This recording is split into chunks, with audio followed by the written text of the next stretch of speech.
Today we're going to be talking about acids, and they're a very important topic in chemistry that you're going to come across a lot in biology as well. Acids have a sour taste, picture a lemon. There's some paper in a lab called the litmus paper, and it'll change the color of that paper from blue to red. Acids can be very reactive with some metals like zinc. And one of the original definitions of an acid is Arrhenius definition. Here's its name, which is that acids produce H plus in solution. And so our most famous acid is HCl. It's a gas, but when it's bubbled into water, it forms an aqueous solution, homogeneous. And then that will break apart into H plus and Cl minus. So let's think about the Lewis dot for HCl. This H plus splits, and then the electron is donated to the chloride. So you form an H plus hydrogen ion and Cl minus chloride ion. And hydrogen ion is called a proton because once you lose that electron from an H atom, it's just a proton. So picture that you have a proton and an electron in a neutral hydrogen atom. Once the electron's lost, then all you'd have left is the proton. Okay. There is a better description of H plus in water, and we're going to get to that in just a moment. It's down here. HCl will react with water and donate that H plus to water to form H3O plus, which is called hydronium ion, and chloride ion. So the idea there is that the H plus will attach to water to form H3O plus. There are some very famous acids that you should know. One is hydrochloric, so I'm going to check the ones that I think are more important for you. So hydrochloric acid, HBr is hydrobromic, hydrocyanic for HCN. Another famous one is nitric acid, HNO2. Sulfuric acid, very famous, H2SO4. Carbonic acid, we're going to talk about next week.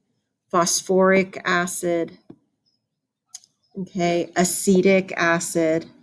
So what I've highlighted there with the little stars is the ones that I think are very important for you to memorize. Memorize their name and their formulas.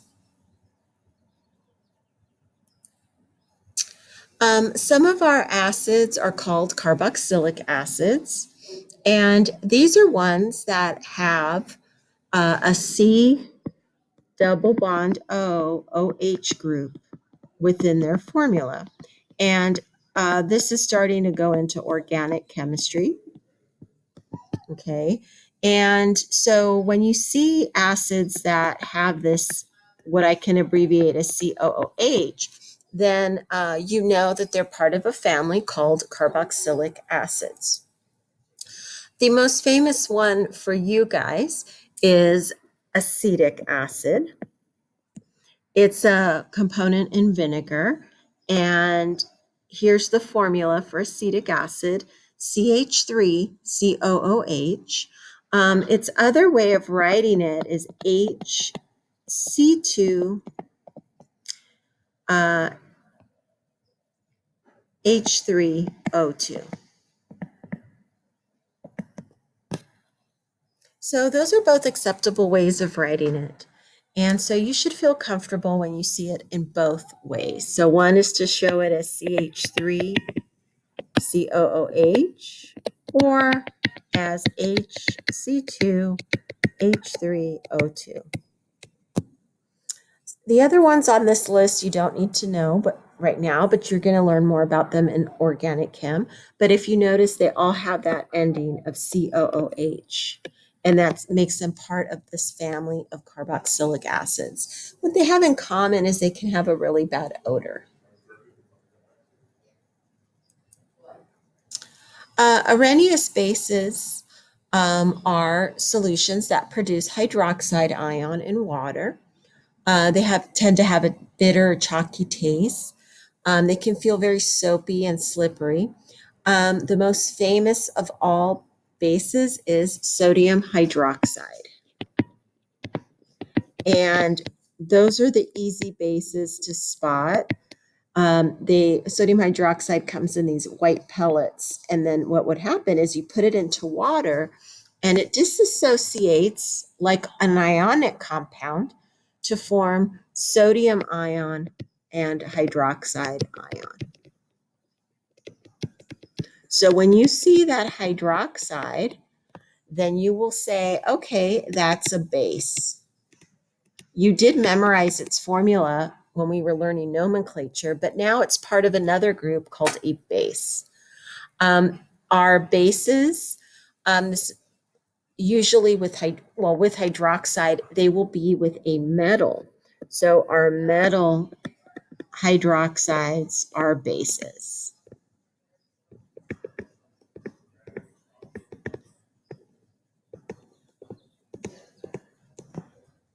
Okay.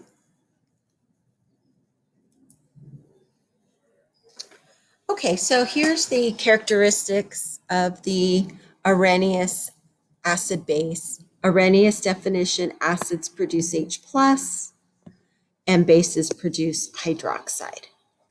And then they have some of these physical properties that are listed here. Okay, and these were the bases with the metal hydroxides: sodium hydroxide, potassium, calcium, aluminum hydroxide.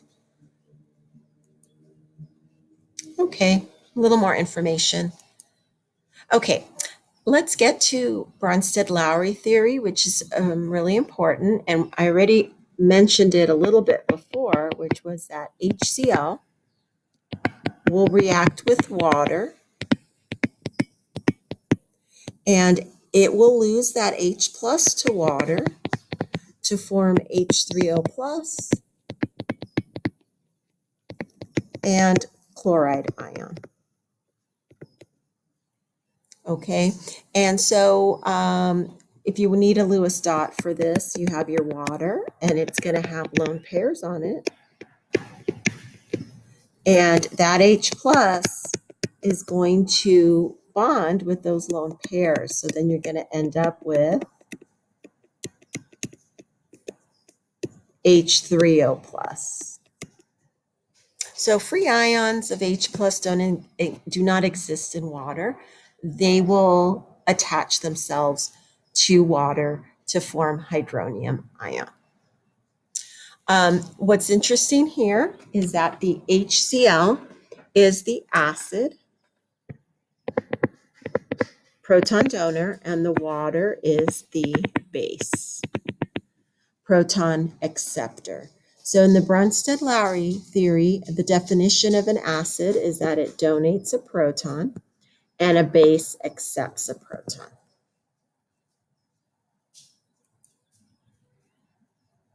Okay, so here's another picture of the HCl with the water, with the space filling model to form H3O plus and chloride ion. Ammonia is going to be an example of a Bronsted Lowry base. So ammonia, when it's dissolved in water, will accept the H plus. So that's the definition here as a base, H plus acceptor. And what will happen is it'll form ammonium ion and hydroxide. So the lone pair on the ammonia, so here it is with its trigonal pyramidal shape, the lone pair on there is going to accept H plus from the water. Interesting thing here then is that water is the acid. It's the H plus donor. So now we're seeing a really important property of water, that sometimes it has acidic properties, sometimes it has basic properties, depending on who's being dissolved in it. Okay, interesting little fact here. We just saw the arrhenius definition of sodium hydroxide as a base. A lot of these are found in real life. So sodium hydroxide is a cleanser for your drain. So it's the active ingredient in Drano. And a fun fact about hydroxide ion is that it attacks grease. So OH minus attacks grease to form soap and water. So that drain cleaner, that OH is very concentrated in there. And it's going to attack grease really well and create a soapy solution to help liberate that grease and just react with it to get rid of it. There's a lot of cleansers that are ammonia cleansers. They also produce hydroxide, but we're going to talk about in a few minutes is that it's just not as much hydroxide, so it makes it a gentle cleanser. Okay, I'm a gentle cleanser because it doesn't have as much hydroxide in it as NaOH, but we'll talk about that in a few minutes. Okay, so in Bronsted Lowry language, then, we have what are called conjugate acid-base pairs. So for example, if I have HCl plus water to make H3O plus and chloride, the HCl is the acid and the chloride ion is its conjugate base.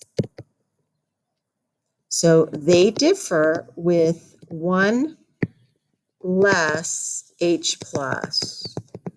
The water is the base and it accepts H plus, right, from HCl, and its conjugate acid is H3O plus, one more H plus.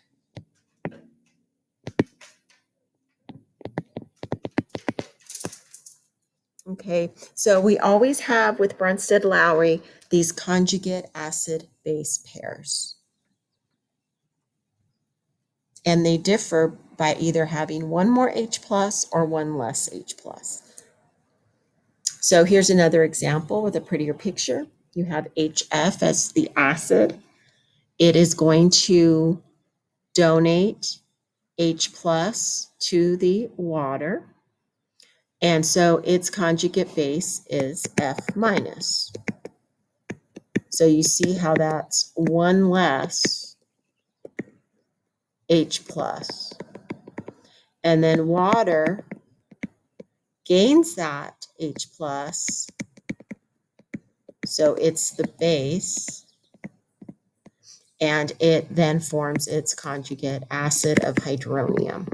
Now, what I really like you to do is pause the video and practice writing this equation.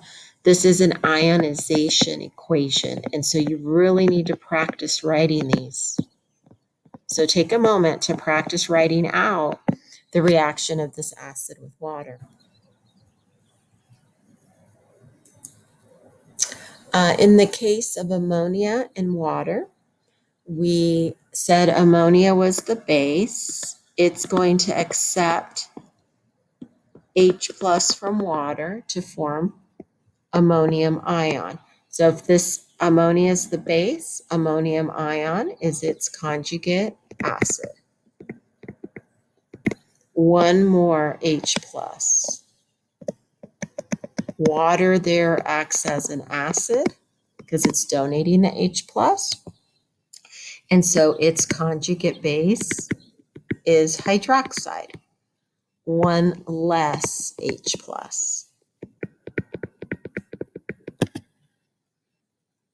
Okay. So go ahead and practice writing the conjugate bases of the following and the conjugate acids of the following. So the conjugate bases for these acids will be 1 less H plus. And then remember, when the H plus is lost, what's remaining will have a one negative charge compared to from where it started. And the conjugate acid, that has one more H plus. So just take a moment and pause, and then the answers will come up, I believe, when I click next. And you can double check your answers there. So 1 less H plus here means that this goes to Br minus. H2S loses one of the H's, so then that goes to HS minus. So you can read the answers for the rest of those.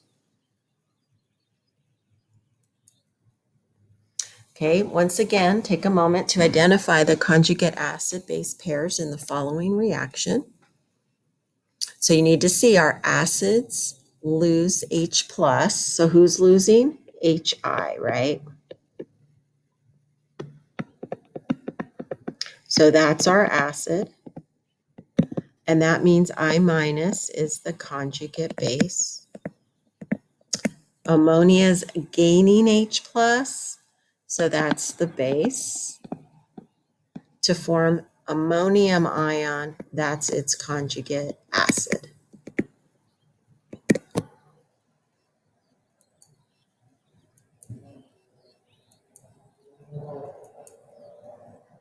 Okay, one other important thing in our discussion is the relative strengths of acids and bases. The strength of an acid is determined by how much H3O plus is produced per mole of that acid as it dissociates. And the strength of the base is determined by the moles of hydroxide that are produced per moles of that base that dissolves. Okay, so how do I know who's strong and who's weak? Well, first let's define what strong means. HCl, stomach acid, so that's the acid in your stomach, is a strong acid, which means that if you have, let's throw out a number, 1 mole of HCl, okay, then after it reacts with water, all of it goes away. So it's all gone, and you end up with 0 moles. And where does it go? Well, the stoichiometry would tell us, remember stoichiometry, it's a 1-to-1 mole ratio. So you make 1 mole of hydronium and 1 mole of chloride. So this is what it means to be 100% ionized.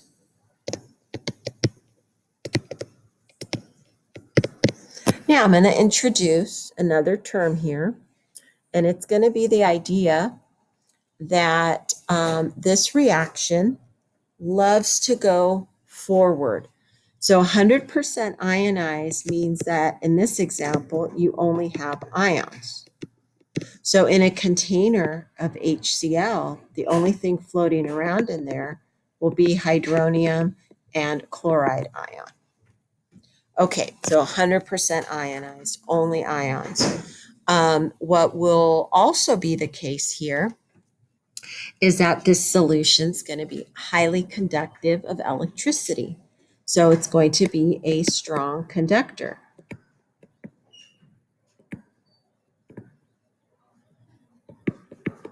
Okay. And so you want to think of that HCl when it's bubbled into water, because it's a gas, the container really only has H3O plus and chloride ions. So that's what it means to be 100% ionized, strong conductor of electricity. And then remember the term from the previous chapter is strong electrolyte,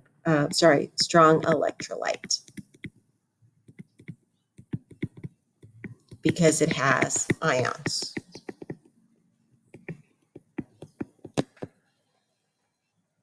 Okay, so what does it mean to be strong? 100% ionized. Okay. Now, how do I know Who is a strong acid? There are 6, and some textbooks would even put a 7th one. Some references. There are, let's just go with these 6: HI, HBr, HClO4, HCl, H2SO4, and HNO3. So out of this list, I would like you to memorize all 6 of them as strong acids, but really in particular, the ones you should know by name and formula are these 3. But I really think for future work that I'm going to highlight these guys as well, because you really need to know your strong acids. When an acid is not on this list, then it becomes a weak acid. Okay, then it's part of that category. Okay, all right, so let's take a look. That's just another graphic for this. A weak acid is different than a strong acid. And this slide I like a lot because it's going to tell us something very important, and I'm going to bring in another term here. A strong acid, 100%, means that after this ionizes, let me put it in like a little chart. 1 mole, you start off with 1 mole of HCl. All of it goes away and reacts.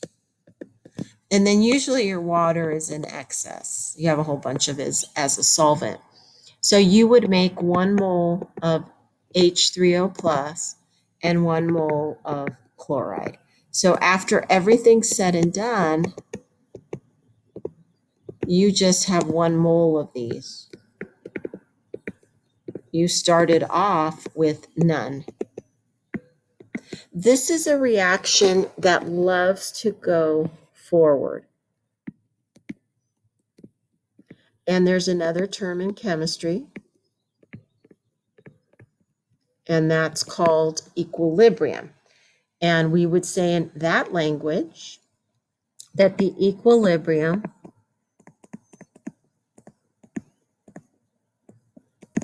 lies to the right. So what does this mean? It means that in a chemical change, the forward reaction kicks in. And in theory, there's a little bit of a reverse in theory that those products want to go backwards to make reactants. And then at some point, the rate going forward equals the rate going reverse. So equilibrium is the state where the reverse reaction rate or speed equals the forward reaction rate.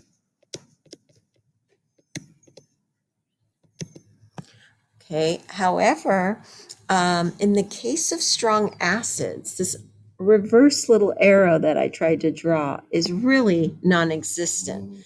So in the case of HCl, the equilibrium not only lies forward, lies to the right towards products, product favored.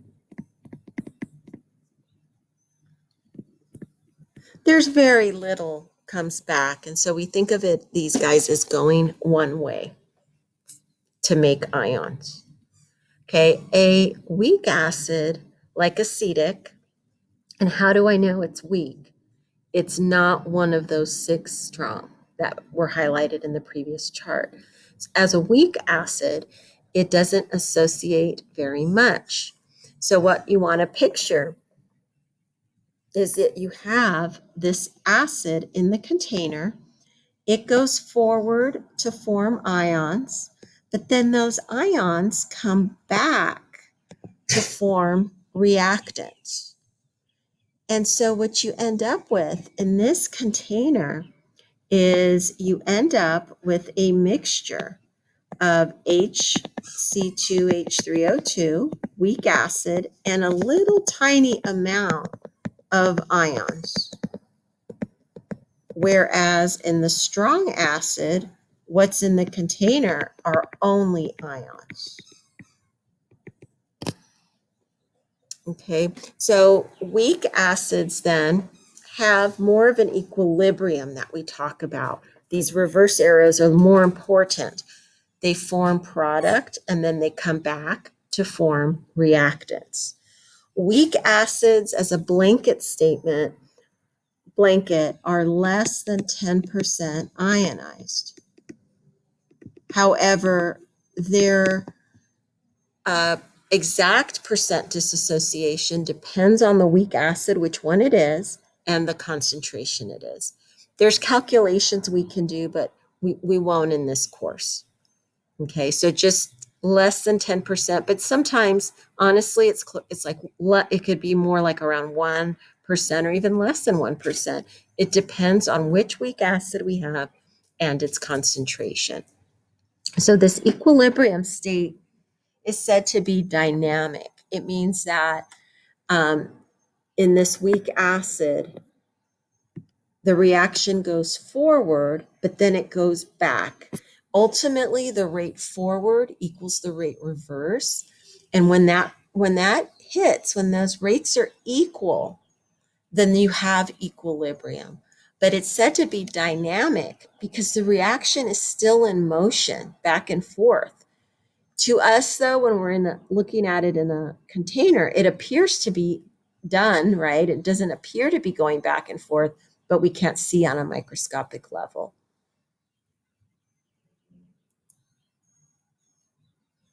Okay, so because weak acids are only partially ionized, they are weak electrolytes. They have a small percentage of hydronium. They have what's a strong conjugate base, and that's sort of the underlying idea, is that when the acetic acid ionizes, acetate says, oh, wait a minute, I want to grab the H plus back from hydronium and go backwards. Okay, and the reverse reaction is pretty strong here. Okay, and so that's the important difference between strong acids and weak acids. There are many weak acids, and we tend to, as humans, like to drink acidic and eat acidic foods. So citric acid is found in oranges and other citrus fruits. Acetic acid, vinegar used in salad dressing. Phosphoric acid is found in many soft drinks like Coke. Okay, so here's a nice little chart of our acids. Let's go back through some of the ideas that you have these strong acids, and those are 100% ionized. So at the top here, these are our 6 strong acids. Okay, and they have at the top is hydroiodic, and then you have these weak acids. So they're not all, the weak acids in particular, we're going to see in a minute, they're not all equally weak. Some are weaker than others. There's also what are called diprotic acids, acids that have can donate 2 H pluses at a time. So like carbonic acid, it's H2CO3, and I'm going to talk to you more about carbonic acid next week. And it's an acid with 2 H pluses. It's diprotic. They always lose 1 H plus at a time. So that's going to lose 1 to form H3O plus and bicarbonate. What kind of acid is carbonic acid? It's not on our list of the 6 strong ones, so it's weak, and I'm going to show them with that equilibrium double arrow. Bicarbonate still has an acidic nature to it. It can donate 1 more H plus, to form hydronium ion and carbonate. And I'm going to teach you more about these important reactions. They are the chemistry of the bloodstream. And so next week, we'll have an opportunity to talk about it because it's going to be a good discussion for you guys as future nurses and healthcare professionals. Sulfuric acid again. It is a strong, this one's strong. This is on our list of strong. It's diprotic. So it's going to lose one H plus at a time. So that's one H plus to form hydronium and HSO4 minus. And then that HSO4 minus can lose another proton to form hydronium again. And then the ion that you've memorized before as sulfate ion.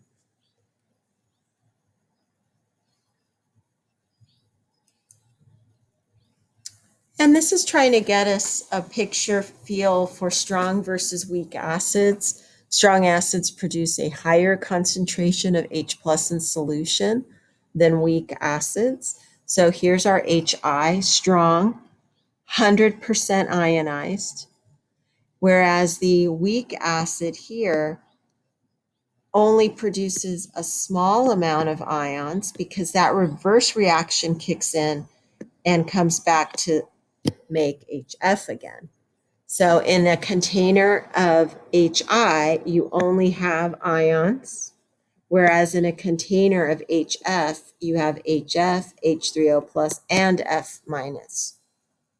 And if you notice here, you have a lot of HF, right? Because that reverse reaction dominated in that equilibrium.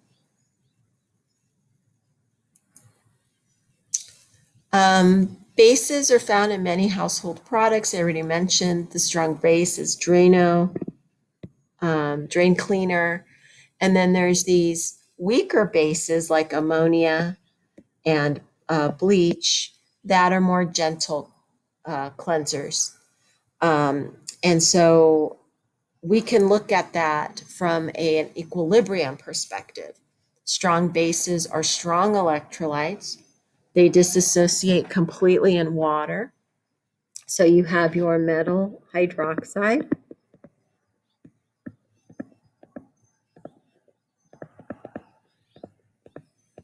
And then that dissociates 100% to form K plus and hydroxide. I don't need to write plus water because this is an ionic compound. And so it just falls apart into ions like our other ionic compounds we've talked about. But since it's 100% in a solution of KOH, you will have hydroxide present in a larger amount. Okay.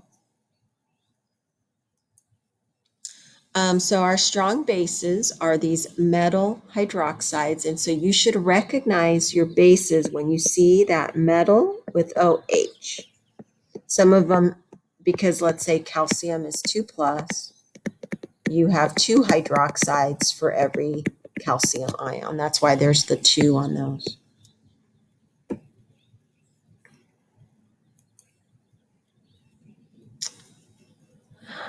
If you have high concentrations of hydroxide, it can be very irritating to your skin and eyes. And that's why next time you are looking at a bottle of Drano under your sink, read the labels because it's going to say corrosive, don't get in your eyes and skin. And that's because of hydroxide ion being present at a higher concentration, molarity. Weak bases, on the other hand, like ammonia, produce hydroxide ions still. So NH3 donates H plus to water to form hydronium and hydroxide, but this will be in smaller amounts. So because the equilibrium shifts backwards, and actually the equilibrium for our weak acids and bases actually lies left. You have more on this side. So you have less amount of hydroxides, and that's why they tend to be a more gentle cleanser. So you're still getting that hydroxide that's going to attack that grease, but just not in such a high amount. Less molarity, less concentrated, so less corrosive, right? And a little more gentle to use on your countertops. Okay, so take a moment. This is a really good check for yourself on whether you have a strong acid or weak acid or strong base or weak base. And you should be able to, and you really need to be able to identify them in those categories.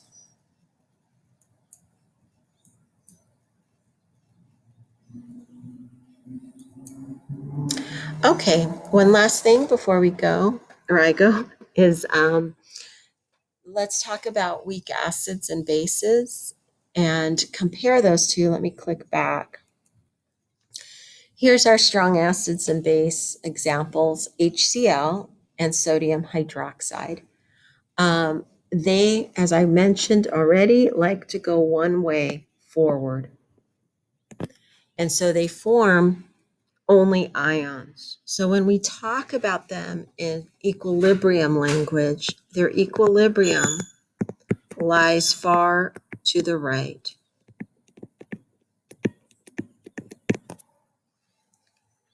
Okay, and we can describe this process by describing the equilibrium with a constant called Ka. This is the equilibrium constant. And it's going to be a ratio of concentration of products over reactants. Okay, so the product here, let's do HCl, will be concentration of H3O plus times the concentration of chloride over reactants.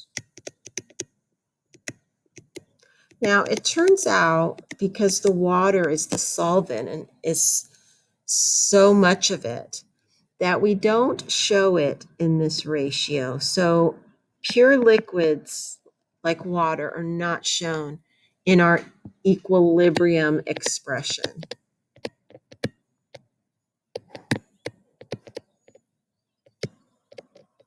Now, because this likes to go one way, this bottom part approaches zero, right? The HCl, because we've just been saying that this doesn't, this goes one direction.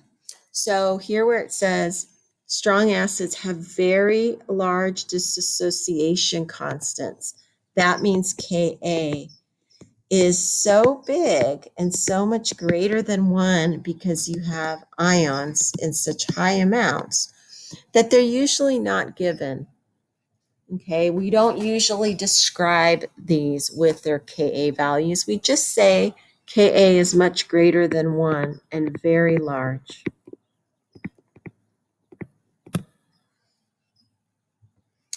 Okay, now there's something different with our weak acids. Okay, let's apply the same idea.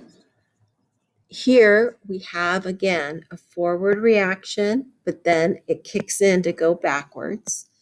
Now, one of the things I mentioned to you is that they tend to be less than 10% ionized.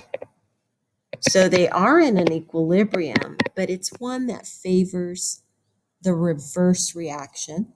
This is reverse. So I'm going to put it here that the equilibrium lies left for your weak acids and bases. They partially disassociate.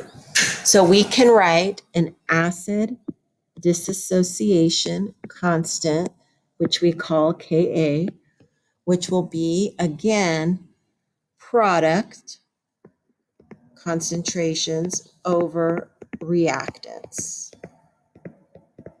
And we will exclude, again, the water because it's the solvent and it's an excess. The Ka value for this acid, and I apologize if I said acetic, this is actually formic. I didn't look at it so closely there. Okay, the Ka for formic acid is a constant that's given as 1.8 times 10 to the negative 4. This would be given, there's charts for this, and this would be at 25 degrees. So what I'd like you to picture is at 25 degrees, this acid goes forward to make ions. The ions come back to make weak acid. The rate of the forward reaction equals the rate of the reverse. So you reach equilibrium. And at that point, at 25 degrees, the ratio of ions over weak acid, its ratio will be 1.8 times 10 to the negative 4. So if you want to think of it to 1, that's a ratio there. And this is a Ka expression. The important point here is that not all weak acids are equally weak. So this one has this particular number for its Ka, and a different weak acid will have a different value. So let's see, I'm going to skip this one for now. So let's take a look. Excuse me. We just did formic acid. It has a Ka of 1.8 times 10 to the negative 4.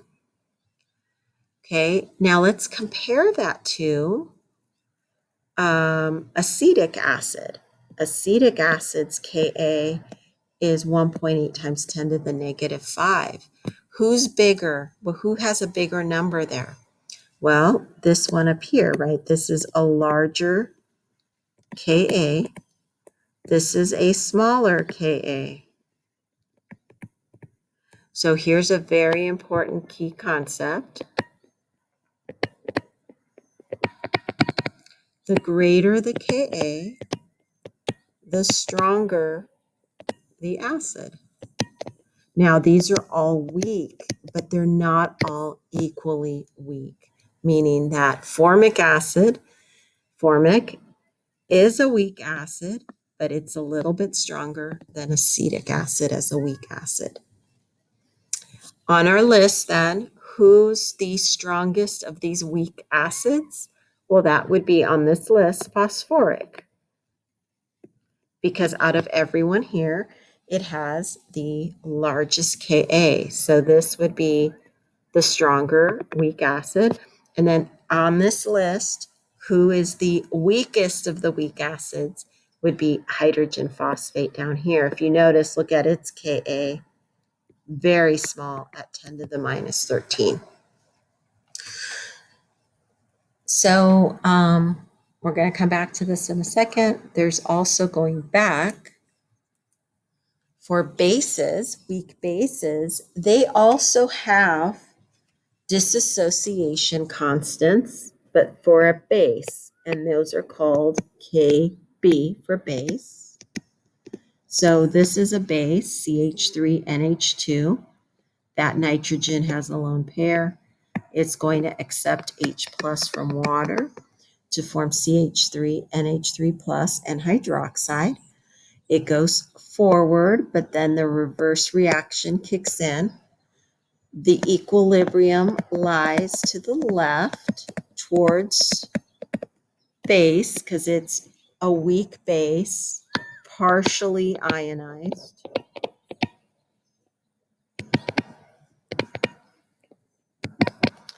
And then we take our ratio of products, concentrations,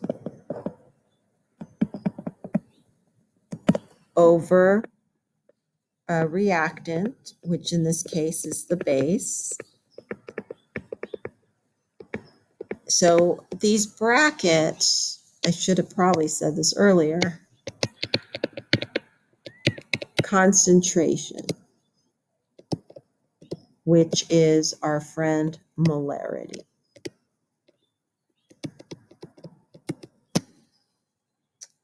Okay.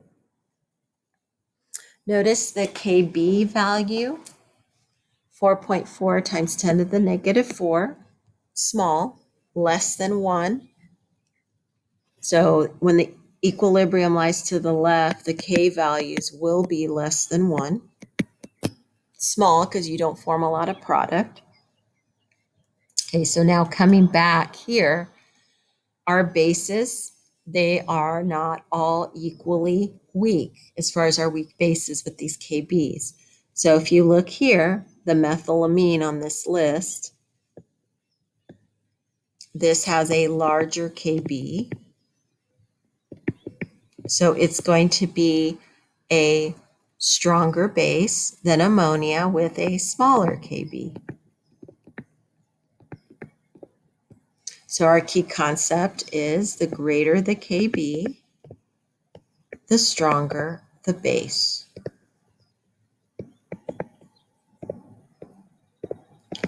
Okay, one last thing is that Ka values can be difficult to deal with because of those negative exponents. So in chemistry, what we do is we convert them to what's called pKa's and pKb's, which are a math manipulation. And so I'm going to just go through it right now, and then we'll pick up on this next week. But I can take what's called a logarithm of the Ka, and we can come up with pKa. But I think we'll stop here for now, and we'll talk more about pKa's in our next meeting together.